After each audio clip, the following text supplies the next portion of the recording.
Well, it's been 2 years since my accident. I can't believe it. 20th of April, 2023, I rode the quad bike here on my farm and was stuck under it and went through the most agonizing moment of trying to get that 280 kilos off me with a slow break of my wrist.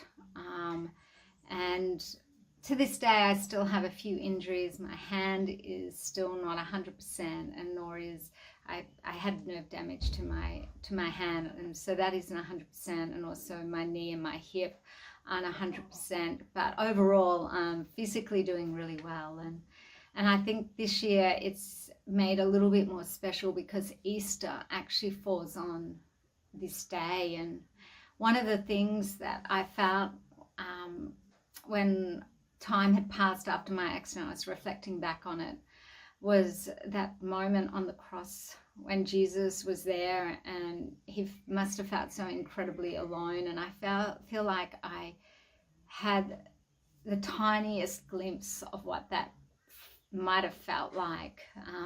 That isolation, the agony, the pain that you're going through, and the knowledge that you're alone. No one was going to come and rescue you out of that place. And even for me, you know, knowing later on that people heard me scream and they knew that it was an accident on the farm, and they chose not to come. They chose not to ring Peter and tell him about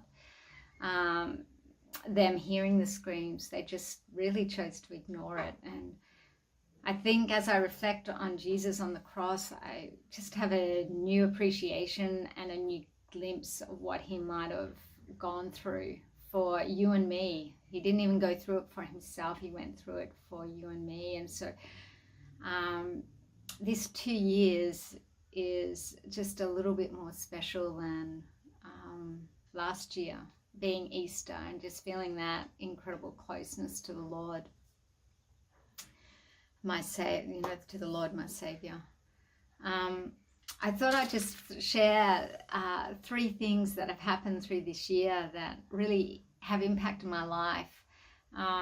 One of those things was I was praying out in a little treed area, which is like a little grove, a tree grove, in the middle of a paddock. And it was about probably 8 to 10 weeks after my accident. Peter had gone back to work. Our son that was living here had moved to Queensland, and I was just here on my own, and I had taken myself to the grove. I think I was digging out some weeds or trying to, and I was just really praying and talking to the Lord. I found that the weeks after the accident, I just had this incredible closeness with the Father. It's actually hard to articulate that sense of closeness. He was just there. He was just with me. It was almost tangible day in and day out. Anyway, I was in the grove and I was just talking with the Lord, and I said, you know, Lord, there was this relationship that I had with a couple, and things went bad, and it was quite a few years ago, probably 10 years ago. But I was really close with the wife, and we would go running together, and I just really loved her. And unfortunately, that situation affected our relationship, and I never felt like there was a closure. I never felt like I could tell her how much I loved her or tell her how much she meant to me. It just was sort of like there was a friendship and then there was none. And so I was talking to the Lord about that. I had been carrying that in my heart for probably around 8 years. And I just had always prayed, Lord, enable me to have a time with her. And this day when I was in the grove, I prayed that same prayer, Lord, would you please enable me to be able to sit across a coffee table with her. We had lots of coffees together. Well, I don't drink coffee, hot chocolates and teas, but we had a lot of time around a table together, and I just really desperately wanted to sit at a table with her and tell her how much I loved her and appreciated her. And I was praying that, and I felt the Lord say to me, it wasn't audible, but I found him say, it's done. And it was sort of like this penetrating word, it's done, it's done, it's done. And at that point, my phone went ding. And I carry my phone everywhere since the accident. I don't leave the house without my phone. Anyway, I looked, and it was actually a message from this lady, and it was incredible. It was like, what? And so I read through the message, and it was a beautiful message and a real heartfelt message. And I replied eagerly, probably too eagerly, because I'd just been praying this in the Grove, and now suddenly I get a message, and I heard the Lord say, it is done. And in that response, it is done, I get this message. And anyway, I come last year, I was able to meet up with her in Melbourne and sit across the table with her and just look at her and talk with her. And it was incredible. It was probably one of the most ministering times of my life. I've had a few lately, but it was just this intense pain that I had in my heart that the Lord just took. I felt so appreciative of, one, her accepting my invitation to meet over coffee, and the willingness to do that, and to have to travel to cafe in Melbourne, and not knowing what she was going to get at the other side, but she did that. And as I sat there, I could just feel the tears and she cried, and I didn't have to say anything, and we didn't need to visit the past. We didn't need to nut out all that. I just wanted to be in her presence, and the Lord granted that. And I felt like, to me, that was just this intense kiss from heaven, and just this intensity of how much the Lord cares for us, and cares for those relationships, and how he desires for us to receive healing. And as we left, I gave her this massive hug. This hug. And I knew right then, it is done. I knew that the reconciliation had been done, and I didn't have to wear that anymore. That feeling of that desire to, contact or be there. It was like a friendship reignited, and the Lord did the healing, not us. It wasn't going back and visiting anything. It was just this incredible healing that took place in my heart, and I'm so forever thankful for that moment. And it's one of those moments that penetrates every part of me, and when I think about it, I just feel in awe of what the Lord did to make that happen.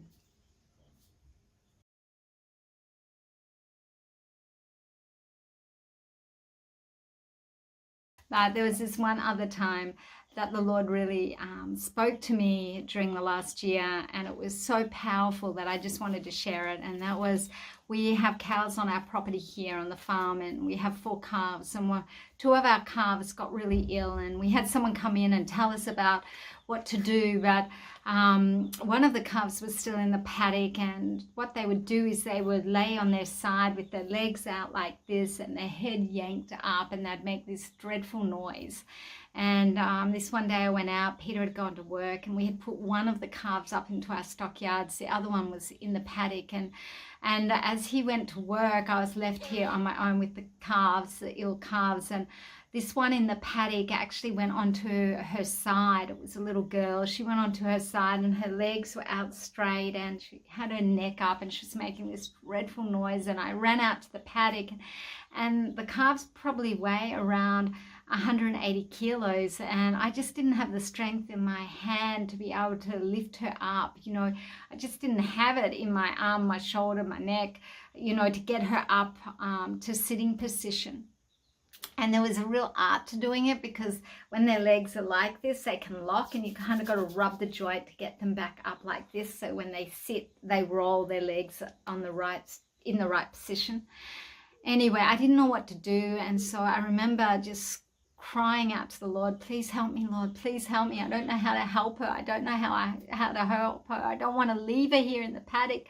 Please help me, Lord. And this really calm voice spoke to me, and it was with such authority, but so calm and so compassionate, spoke to me and said, go to the garage. And so I got up and I went to the garage, and and I didn't know what I was doing in the garage. Like, what am I doing here? I don't know what I'm doing here. And again, that calm voice told me what to do. And they told me to pick on the top shelf. There was a umbrella cover, you know, a market umbrella cover that you slip over the umbrella. There was one of those, and I felt this calm voice again. It wasn't my own, say, pick up the umbrella cover. And so I picked up the umbrella cover and I went back out into the paddock. And time I got to the paddock, you know, I have no idea what to do with this umbrella cover.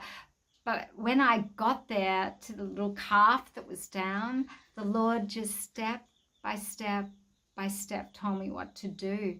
And I was able to, I've got a video of it, which I'll post here, but I was able to get this little calf sitting back up without using too much energy. You know, you didn't have to be super strong to do it. And it was amazing. You know, it was amazing to be able to pull her up and have her sitting up. And I felt this incredible healing every time that I pulled her up.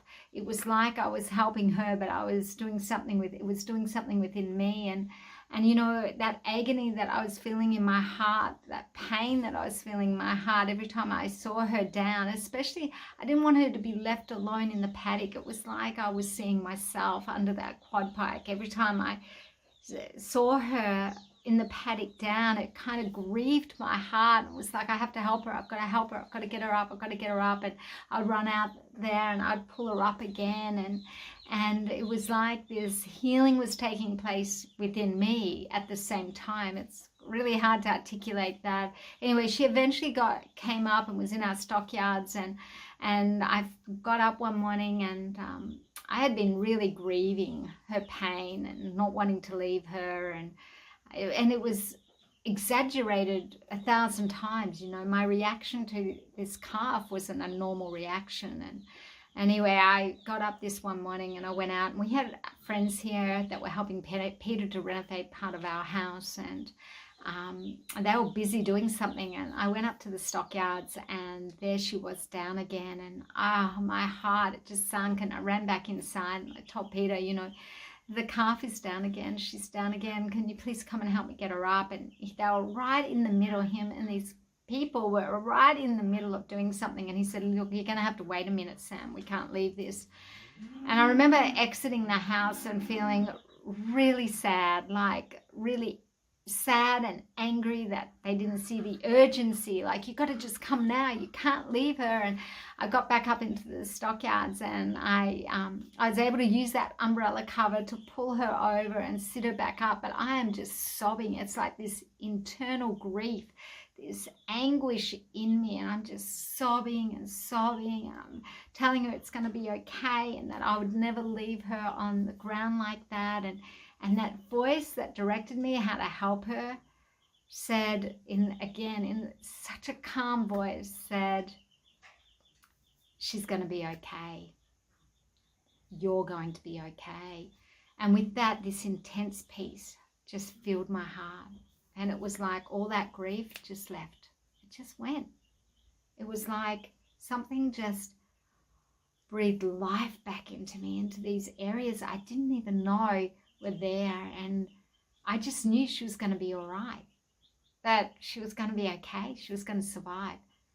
And then as the days went on, she was fine, and she's fine today, and I'm fine today. It was like the Lord did this incredible healing. You know, when I saw her out in the paddock all alone, you can hear the cows. It was like I was left back under that quad bike all alone, and it was like the Lord needed me to revisit that, to deal with that grief and that pain that was in there that I had just kind of squashed down. And he used my little calf and her pain to heal my pain. And I can say now that we're both doing well today. We serve an incredible God that can use even a calf to heal us, and a situation that looks so bad, he can use it to turn around to do something good. So that was just one of the things that happened this year that has just really blessed my heart and brought such healing, and I'm so thankful for now. Okay, I'm not sure if you can see that this is what Jesus told me to do with the last calf, so I'm going to do it with this one. I found it down. Just going to him up here. Up his tail. I'll slide this under him.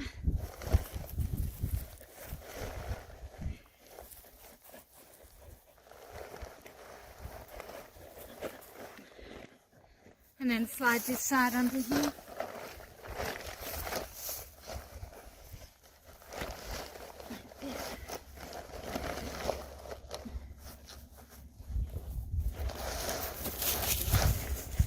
And now I'm just going to bend his legs the right way. His legs used have to go up like this. And this leg has to go up and it's stuck, so I'm just going to massage it. Come on, matey. Come on, darling. You've got this, little one. Come on. Come on, bend your leg. So, not wanting to bend. There we go. So what the Lord showed me was put them up like that and hold it in position like this.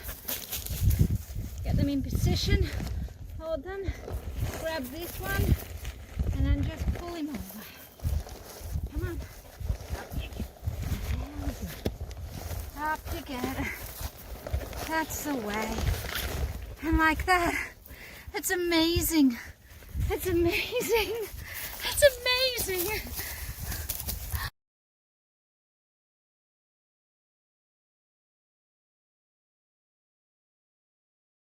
So those that know me know that I am pretty much a mum.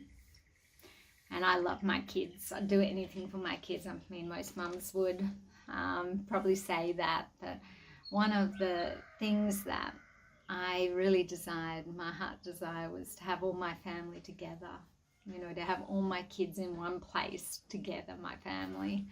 And that happened in the last year, and it was incredible. And it was such a gift from the Lord. And when I was in bed, I realized I didn't have any really recent photos of all of us together, me and the kids and Pete with the kids. And I just so desired to fill my walls with pictures and of recent pictures of them as adults. And this Christmas that has just gone, 2024, Christmas 2024, everyone landed here on the farm. And I can remember as everyone arrived, being around our table and chatting, and I could just feel almost this heart of gratitude that I got to spend a time with my kids. I got to spend time with them all in one place. One of our children lives over in America, and then other kids live in other states. So to have them all in one gathering was just this most beautiful moment. And I didn't get just to spend a few days, but I got to spend a few weeks with them all together. And yeah, I just saw that as God answering a real heart yearn. I didn't necessarily pray, but there was a yearning, a longing in my heart to have all my children here at home all together. And to have him answer that was just beautiful, you know. It was such a precious time, and not one that I take for granted, and not one that I think wouldn't have happened if he didn't have his hand on it. And so I'm just so forever grateful that, again, the Lord just smiled this year, and he's answered so many prayers, and he's answered so many unspoken prayers of my heart.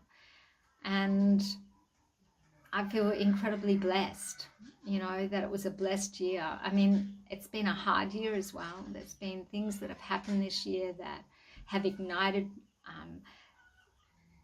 things within me that I still need to deal with, trauma within me. Like, I don't really like leaving the farm, or when Peter's here on his own. I'm just don't want anyone to be stuck. I don't mind if you die. I know you're going to heaven, and that's a good thing, but I don't want to ever see someone in agony on their own. It's a funny thing, if I hear of someone and they've gone through excruciating pain, but they had someone with them, I kind of feel at peace, like, oh, okay, yep, But if I hear of someone or see something where someone has gone through the most agonizing pain and they're on their own, I just can't deal with that. That's just too much for me. And so, I've had to work through some things like that. And I've had to work through the love-hate relationship of the farm. I love it sometimes. I hate it other times. I feel like it zaps me of all my energy, emotional energy a lot of the time. And I still have to work on my heart with our neighbours. I find that really a hard thing. I find I can forgive them and then they will do something else that just really hurts me, and I have to go back and revisit and forgive. And I know how important it is to forgive, and I know how important it is to release them, but that's an ongoing position for me. I'm not going to lie about that. And also, I guess the isolation, I find that still pretty hard. And I think unless you have almost lost your life and got it back, you'll never understand the exact intensity of this day for me, the 20th of April. It's kind of like a birthday for me. It's like a mark in the sand. Everything rolls around that date for me, even 2 years on. I find myself daily reflecting on different things or possibilities or things that I have gotten out of it. It's just a marker. It's a marker in the sand. I can't escape it. I feel like my world started 2 years ago, and my relationship with God started 2 years ago. So it's been quite a journey. It's been an interesting road to walk on. As many highs, there's a few lows. But the one thing I come out of these 2 years is how faithful our God is. Not because he answers our prayers, not because he shows up when we demand him to show up, but because he is faithful and loving, and he is consistent. He never leaves us. Even when we turn our back on him, he does not leave us. And even when we scream or yell or don't understand or ask questions that maybe we shouldn't ask, he does not leave us. He loves us, and he is for us, not against us. And so now I walk into my 3rd year since the accident with the expectation of what the Lord will do in this year. I think the one thing I pray is that I don't lose the closeness that I have with him, that I stay as close as I am. And I think that, to me, is the most important part of my life, is staying close to Jesus. At any cost, I'd rather offend man than to offend God. So I trust this encourages you. I trust that this somehow can help you in your journey with the Lord. And I pray that you would sense his Holy Spirit on your life as I have sensed him on mine. So as we gather for Easter to celebrate the biggest sacrifice ever given for you and for me, it's my prayer that you would feel him very close, and you would celebrate him with such an intense, grateful heart for the life that he has given you.